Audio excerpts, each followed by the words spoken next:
Yo, what's going on YouTube? It's your boy Otaku Heaven coming at you with another manga chapter review. And we start off where we left off last time, and then just flying down the elephant's leg towards Luffy, Zoro, Kinemon, and Usopp and Kanjuro. Basically, all of them dodge it, except for Kanjuro and Kinemon. Well, Kinemon actually does dodge it, but Kanjuro is fucking around in the back and covered up Kinemon's eyes and was like, guess who it is? He's like, it's gotta be Kanjuro. You're the only person behind me. And then all of a sudden the ninja hits him. They go falling down, and everybody's like, "Whoa, we gotta turn around. Did he fall into the water? Is he okay?" And then Kinemon yells up from the top that we're all right. Just go on without us. And Zoro's like, "No, turn this thing around." But the thing's about to give out. It's I reached this last straw, so they got to go on without Kinemon. And Kinemon's like, "Yeah, I understand. I'll meet you. I'll catch up with you." And then when as the ninja's flying by, Robin's like, or Usopp asks Robin, what is it? Robin says it looks like something with knives sticking out of it, or a monkey. Usopp's like, how did you come up with your first guess? Which is I thought was pretty funny. But after that, the little ninja yells up, unauthorized entry is unforgivable. And once they after that they wound up reaching the top, and the dragon's about to give out completely. And the whole time scribing up to the top, Robin's kind of all about saying how cute it is. I don't know if she's just giving sympathy for it or what's going on, but she looks like she wants to call it cute, but she doesn't like calling it cute, so she might not actually like it. Anyhow, Luffy decides to name the dragon Ryo Nisuke, if I'm saying that right. Ryo Onusuke, yeah, that's it. Something like that is the name he gave him. So if you ever want to look that up later on, that's his name. And basically, they make landfall, and the dragon disappears, and Robin's actually crying over it. But she's in that state where she doesn't look like she wants to. She's just kind of like giving it sympathy. Not sure about that, but Zoro then gets serious. Zoro and Law don't care about the dragon at first. They're like, it don't matter. It's like y'all should. Everybody's like, y'all should be more thankful. He actually made us get all the way up here. My question is though, they were at a pretty bad spot around that elephant's leg with a vortex of water. What the hell happened to the ship? How's the ship gonna be okay? If you know that, please comment below because I'm wondering about that.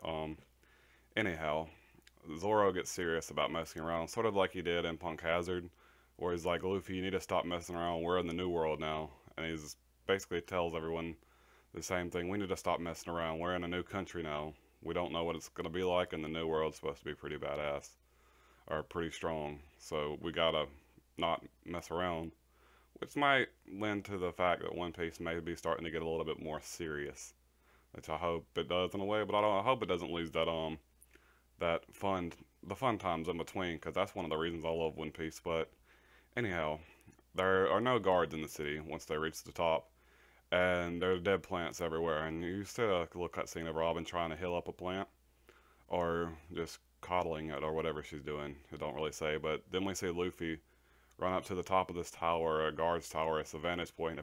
Usopp's like, how the hell did you go up there that fast? And he's like, Usopp, come check it out. They all go up to the vantage point, and Luffy um, jumps down, and they notice that there's rivers and a rainforest and even a town on top of the back of this elephant. Then after that, Luffy jumps down, and Zoro's like, you didn't need to jump down. The doors were open. Law said someone tried to force them open. So maybe they walked in on an invasion of the country. But there are some weird things going on that happen here in a second. You're about to find out. There is the destruction is fresh, and it's too big for an animal that we know of. And I doubt an animal that big would be on the elephant's back anyway. So someone could very well be invading the town right now. And then we get the name that they're looking in on Luffy, and what they declare the lesser minks, which I'm guessing is anybody that's inherently looked at as weaker than the mink tribe that's on the back of the elephant. And that's the way they're looking at the straw hats right now. And they're like, what happened to Barriette? And Barriette is, I'm guessing, the ninja that tried to attack them at the very beginning. Which, another thing about ninjas, they make a weird little sound like or something like that. I'm guessing they're like this more or less sounds like a machine, when they're running, that's when they make that sound. If I did the sound right, I'm pretty sure I didn't, but it's something close to that. It's TH, TH, TH, like 3 or 4 or 5 times. But um, after that, we found out that the humans are called minks, the straw hats are called lesser minks, and Carrot, one of it's like a bunny girl, sort of like the cat girls you see in cosplay, with the big paws and the bunny ears or the cat ears. Now this chick has big paws and bunny ears, and her name's Carrot. She goes into attack, and Zoro says, "Hold on, let me handle this." So they pull out her sword, and then she jumps and pretty much floats over Zoro, and then turns around and tries to hit Zoro with another attack. Zoro winds up blocking it, and then all of a sudden we see another one that looks kind of like a dog, or potentially a sheep. Her hair kind of looked like wool, but I'm gonna go with a dog or a fox or something like that. That's the way that's the way the whole face and nose looked like a dog or a fox. But anyhow, basically she orders Carrot off of him and says, "We need to deal with invaders in the Wells Forest. We'll leave them alone for now." So that's another thing lending to the I'm gonna say fact that they maybe think that the Straw Hats are weaker than them and they don't need to challenge them.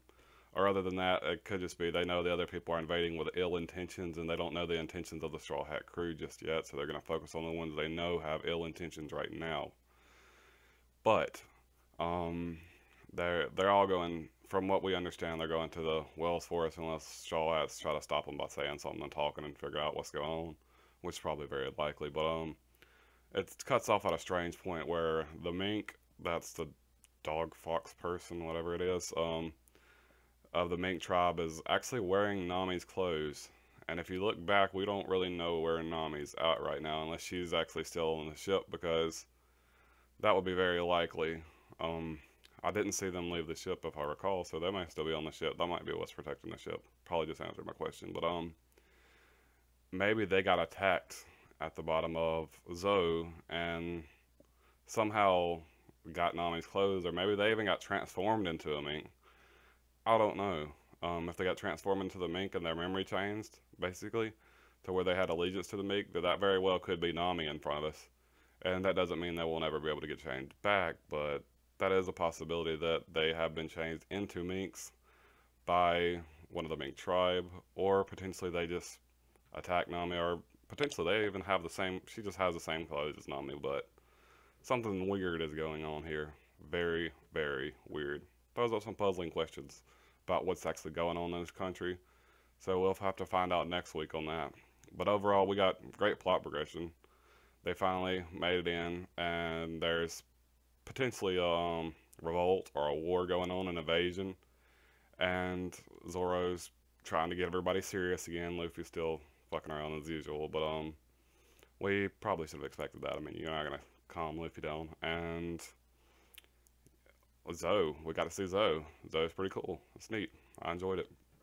But overall, this chapter didn't really have any kind of character progression in a sense, and we didn't have any, well, except for the new characters, but I don't really call it character progression. As soon as they introduce a character, they have to progress somehow. But so we had a lot of plot progression. We didn't have much story progression, and the art was fine. I enjoyed the art. Like most people complain about One Piece's art, but I enjoyed it.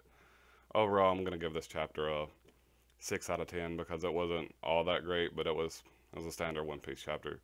Standard One Piece chapters aren't that great. It's towards the end or somewhere in the middle when things actually start picking up that they actually become very good. But overall, that's my review of this chapter, guys. Peace.